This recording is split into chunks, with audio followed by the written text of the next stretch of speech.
the city grid, a pixelated storm. The avatars are breaking laws and stepping from the norm. The game is crashing open wide, there's nowhere left to hide. The open world is glitching out, a digital stampede outside. The stakes are real, the map is new, a final level quest. Jumanji's here to put our universe up to the test.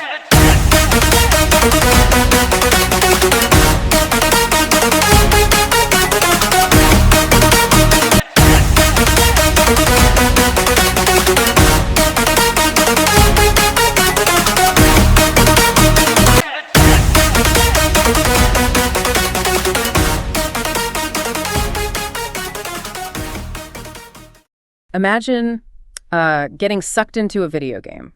That's the classic Jumanji formula, right?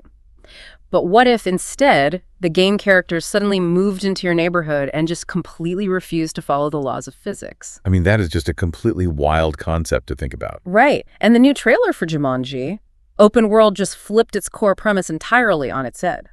Okay, let's unpack this, because today our mission is a deep dive into whether this massive creative gamble is actually going to work. Well, the mechanism driving this whole shift is really what makes it so compelling. The software is no longer, confined to a console. Yeah. The avatars are trapped right here in our physical world.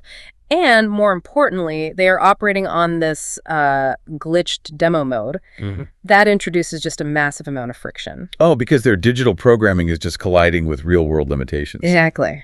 Violently colliding with it, really. So it's kind of like taking a Formula One car and forcing it to navigate a crowded grocery store parking lot. I mean, the machine is incredibly powerful, but just completely unequipped for the environment. Right, totally unequipped. And that friction is exactly where the comedy comes from. That is the perfect way to look at it. You actually see this in the trailer's character details. Like Dwayne Johnson's Smolder Bravestone is suddenly speaking fluent Spanish because his avatar loaded a corrupted language pack. That part had me dying. Yeah, and then Kevin Hart's character, Finbar, is facing this actual existential dread because he realizes he has unlimited real-world inventory space. Wait, unlimited space in the real world? That's hilarious. Yeah, it's great. And Jack Black's avatar, Oberon, is having a complete meltdown trying to navigate using real-world GPS.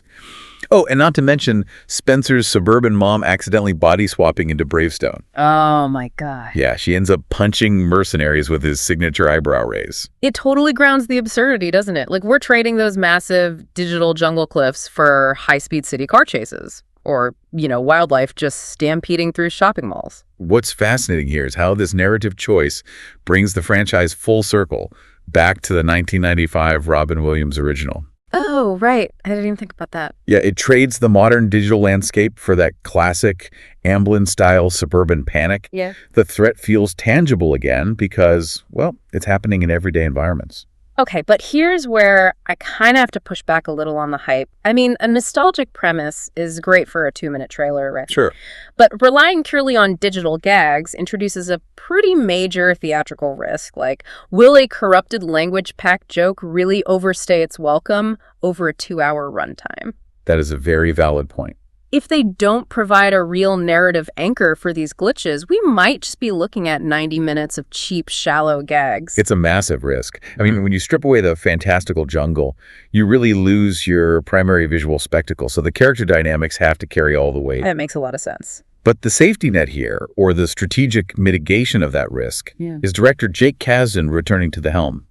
He really understands the mechanics of this specific tone. He proved in the last 2 films he can anchor absurd video game tropes to genuine emotional growth. Plus, the returning cast has a proven rhythm. You mean Gillen, DeVito, and Awkwafina? Exactly. That airtight chemistry is absolutely necessary when the environment itself stops doing the heavy lifting. Well, a narrative risk like that is obviously expensive. And to protect that investment, Sony is taking an equally massive risk with their release window. They really are. It's a huge gamble. I mean, they scheduled this for Christmas Day, December 25, 2026. Isn't that usually a complete bloodbath with Oscar bait and massive legacy blockbusters? Why drop a glitchy comedy into that specific meat grinder? Honestly, it is a textbook example of holiday counter-programming. By releasing on Christmas Day, they're specifically targeting families who have already seen all those massive early December blockbusters. Oh, I see. Yeah. On Christmas Day, foot traffic at theaters just spikes dramatically. Yeah. People are looking for a 4-quadrant crowd-pleasing comedy. So Sony is betting that a familiar franchise doing something totally weird will really stand out against all those heavy, dramatic winter releases. So what does this all mean for you, the listener? Like, why should you care about a glitching Bravestone? It's a great question to ask. Because this is genuinely a masterclass in how Hollywood attempts to stave off trilogy fatigue. Most franchises fail at this stage because they just try to go bigger, louder explosions, higher stakes. Yeah, they always just blow it up. Exactly. But this film is trying to survive by going weirder and smaller. They're dropping larger-than-life avatars into a totally mundane reality. Which is brilliant. Sometimes, to keep a system alive and engaging, you just have to intentionally break its established rules. Which leaves us with this final thought to chew on.